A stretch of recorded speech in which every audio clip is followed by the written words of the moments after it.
We begin with a case that shocked Mizoram nearly 9 years ago, a case that many believed would never see justice delivered.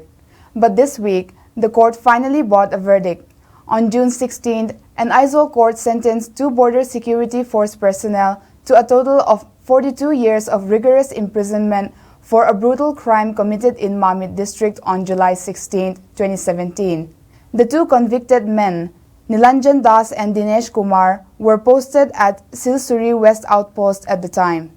According to court records, 2 local women had gone to collect vegetables and gather crabs near a stream when they were allegedly attacked by the 2 personnel. One woman survived but suffered severe injuries. She was sexually assaulted and later attacked with acid, leaving her with serious face injuries and major loss of eyesight.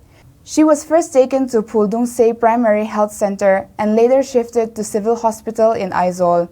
But unfortunately, the second woman did not survive. Her body was later recovered near the scene. On June 12th, Additional District and Session Judge Sylvie Zedralte found both men guilty under multiple sections of the Indian Penal Code. Then on June 16th, the court announced the punishment. The 2 convicts were sentenced to 20 years for gang rape, 10 years for rape causing grievous injuries, and 12 years for the acid attack. The sentences will run consecutively, bringing the total prison term to 42 years. The court also imposed fines totaling Rs 60,000. For the victims and their families, it marks the end of a painful legal battle that lasted almost a decade. The state government's own ride-hailing platform, Mizo Taxi, is now preparing for launch on July 1st. Transport Department officials confirmed on Monday that 93 vehicles have already been registered. These include 52 four-wheeler taxis and 41 two-wheeler taxis. Officials said the project was first discussed several years ago with support from the Information and Communication Technology Department. However, financial challenges and the COVID-19 pandemic delayed its implementation. The software was eventually developed through collaboration involving the National Institute of Technology Mizoram and Digiride Technology Pvt Limited, with support from research initiatives linked to IIT Bhilai. Initially, Mizo Taxi will operate within Aizawl City and include four-wheeler taxis, motorcycle taxis, and auto rickshaws. A command and control center has already been established at Saltlang. Officials also stated that if the number of registered vehicles remain too low, additional permits may be issued to meet public demand. Registration remains open until the end of June. If successful, the service could later expand to other districts across Mizoram. A major milestone for Mizoram's organic farming sector was achieved on Monday as farmers from southern Mizoram exported organic turmeric worth Rs 26.6 lakhs. The consignment was flagged off from Tosab Ronga Truck Terminal at Rangbamual in Aizawl by Chief Minister's advisor, Dr. K.C. Somzava. The export was carried out by the Tlabung Turmeric Farmer Producer Company Limited under the Mission Organic Value Chain Development for Northeastern Region program. A total of 25 metric tons of dry turmeric fingers were sent to buyers in Assam at the price of Rs 106.40 per kilogram. The sale generated approximately Rs 26.6 lakhs. Speaking at the program, Dr. K.C. Somzawa said the growing global demand for chemical-free food products presents a major opportunity for Mizoram. He noted that compared with many other states, Mizoram already uses relatively low amounts of chemical fertilizers, giving local farmers a strong advantage in the organic market. The Tlabung Farmer Producer Company currently has around 500 organic turmeric growers. Meanwhile, Mission Organic Mizoram now works with 41 farmer producer companies and more than 27,600 registered organic farmers across the state. A new initiative aimed at securing the future of girl children has now been launched across Mizoram. On Monday, Social Welfare Minister Pila Rinpui officially launched Project Thaichhawninu under the Beti Bachao Beti Padao program. The initiative is being jointly implemented by the Women and Child Development Department and the Mizoram Postal Division. The project encourages parents to open Sukanya Samriddhi saving accounts for their daughters. It is named after a well-known character from Mizo folklore and symbolizes the sacrifices, parents make for their children's future. The program will be implemented across all 11 districts and 27 rural development blocks in Mizoram. Officials aim to enroll approximately 4,050 girls below the age of 10 over the next 10 months. The accounts can be opened through post offices and the State Bank of India. Awareness campaigns will be conducted by Anganwadi workers and Postal Department staff. Speaking at the launch ceremony in Aizawl, Pilo Rinpui said investing in daughters means investing in Mizoram's future. Questions are now being raised in Sertip district over reports that school children were allegedly charged money for Aadhaar updates that should have been free. On Monday, the Sertip District Consumer Association submitted a formal complaint to the Deputy Commissioner.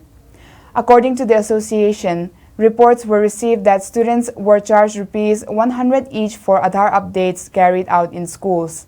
The association pointed out that, under current government guidelines, Aadhaar updates for children between 5 and 17 years of age are free of charge.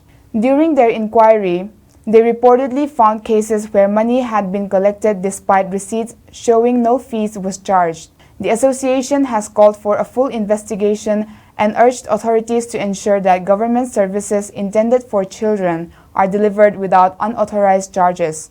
The matter is now awaiting official examination. Heavy rains continue to create challenges in southern Mizoram. A landslide-prone area at Thaichhawninu near Lunglei remains a serious concern for residents and commuters. The site has been unstable since last year, but recent rainfall has worsened the situation. On Sunday night, a vehicle was trapped by falling debris. Fortunately, no deaths or injuries were reported and the vehicle was later recovered.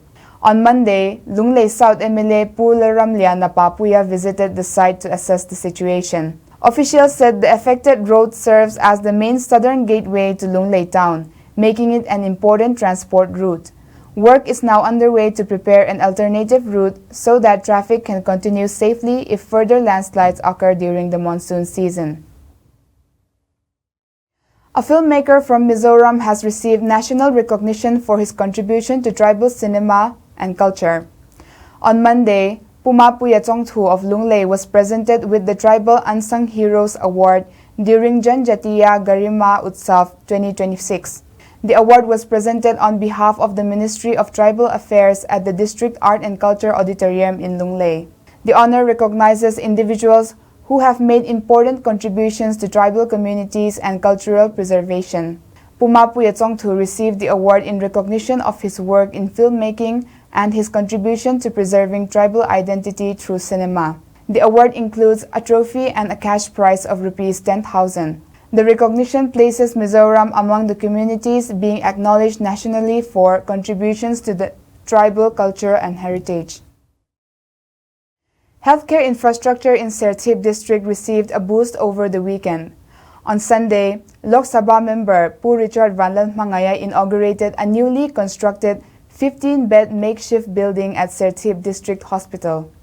The facility was built using 20 lakh from the MP fund along with Rs 17.3 lakh provided by NEDFI through its Corporate Social Responsibility Program. Officials said the additional facility will help address bed shortages that patients have faced for years. Speaking at the inauguration, local leaders expressed hope that the building would ease pressure on existing hospital facilities and improve patient care in the district. The project is expected to benefit residents from Sertip and surrounding areas. Meanwhile, agricultural development efforts in Mamit district came under review on Tuesday evening. The district-level committee on Prime Minister Dhan Dhanya Krishi Yojana or PMDDKY met at the Deputy Commissioner's Conference Hall in Mamit under the chairmanship of Deputy Commissioner Suvijaya S. Chandra. Officials reviewed data already submitted through the PMDDKY portal and discussed progress made by various departments under the scheme. The Deputy Commissioner emphasized better coordination among departments to ensure program contributes effectively to the development of Mamit district. Assistant Director of Agriculture PC Van Thang Zuali also presented district-level data and updates on departmental activities. And finally, a transport dispute that affected commuters in southern Mizoram has now been resolved. Maxicab services between Lunglei and Lunglei resumed on Monday after operators and village authorities reached an agreement on passenger fares. The issue began after residents complained that the existing fare of Rs 300 per passenger was too expensive. Earlier this month, Lunglei Village Council requested operators to reduce fares.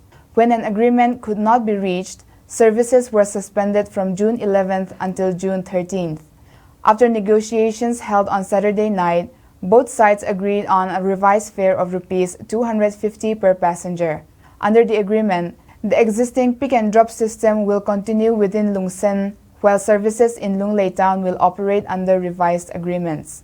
Following the settlement, transport services resumed from Sunday, bringing relief to daily commuters and residents who depend on the route for travel, business, and access to essential services.